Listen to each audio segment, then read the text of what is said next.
Halo semuanya, pada kesempatan kali ini kami dari kelompok 5 akan mempresentasikan materi tentang laporan audit. Kami beranggota 5 orang dan di sini ada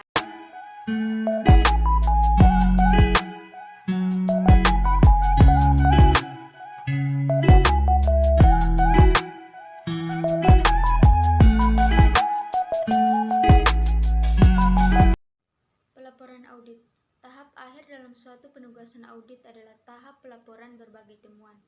Tahap ini sangat penting dan menentukan untuk mencapai hasil yang memuaskan. Pada dasarnya, auditor perlu mengungkapkan setiap temuan signifikan bagi pengambilan keputusan para pemakai laporan keuangan.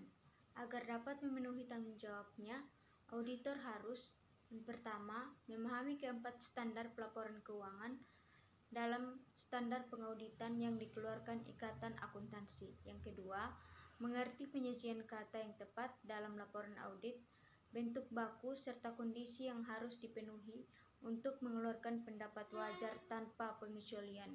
Yang ketiga, memahami berbagai jenis penyimpangan dari laporan audit, bentuk baku, dan kondisi-kondisi yang menyebabkan. Yang keempat, memahami berbagai jenis penyimpangan pelaporan khusus lain yang penting. Yang berikut yaitu standar pelaporan audit. Standar pelaporan pertama, kepatuhan terhadap prinsip akuntansi yang berterima umum, artinya laporan audit harus menyatakan apakah laporan keuangan telah disusun sesuai dengan prinsip akuntansi yang berterima umum. Standar pelaporan kedua, konsistensi penerapan prinsip akuntansi yang berterima umum. Dan standar yang ketiga atau yang terakhir yaitu pengungkapan memadai dalam laporan keuangan, artinya pengungkapan informatif dalam laporan harus dipandang memadai kecuali dinyatakan dalam laporan audit. Laporan keuangan audit bentuk baku. Laporan audit bentuk baku memuat sesuatu pernyataan auditor independen bahwa laporan keuangan menyajikan secara umum dalam semua hal yang material, posisi keuangan suatu usaha, hasil usaha, dan arus kas sesuai dengan prinsip akuntansi yang berterima umum. Laporan audit bentuk baku adalah yang paling banyak dikeluarkan auditor. Yang berikut adalah unsur pokok laporan audit bentuk baku. Yang pertama, ada judul laporan yang berbunyi atau laporan auditor independen. Yang kedua adalah pihak yang setuju. Yang ketiga adalah paragraf pengantar. Yang keempat adalah paragraf lingkup audit. Yang kelima adalah paragraf pendapat. Yang keenam adalah tanda tangan auditor, nama dan nomor register negara auditor, dan yang terakhir ada tanggal. Perubahan terpenting bentuk laporan audit baru dibandingkan bentuk yang lama.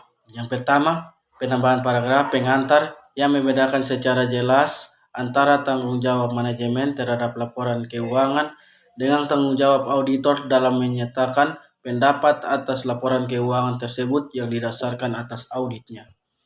Yang kedua, penambahan penjelasan ringkasan mengenai audit. Yang ketiga, penyebutan konsistensi dalam laporan audit dilakukan hanya jika prinsip akuntansi yang berterima umum tidak secara konsisten diterapkan. Yang keempat, pengubahan cara pelaporan suatu ketidakpastian yang material dengan menghapus kata atau tergantung dari yang selama ini digunakan dalam pendapat wajar dengan pengecualian dengan menambahkan paragraf penjelasan setelah paragraf pendapat. Penyimpanan dari laporan audit bentuk baku. 1. Penambahan bahasa penjelas dalam laporan audit baku yang memberikan pendapat wajar tanpa pengecualian. 2. Pernyataan pendapat selain pendapat wajar tanpa pengecualian. Jenis pendapat auditor. Yang pertama, pendapat wajar tanpa pengecualian. Yang kedua, pendapat wajar tanpa pengecualian dengan tambahan bahasa penjelasan. Yang ketiga, pendapat wajar dengan pengecualian. Yang keempat, pendapat tidak wajar. Yang kelima, pernyataan tidak.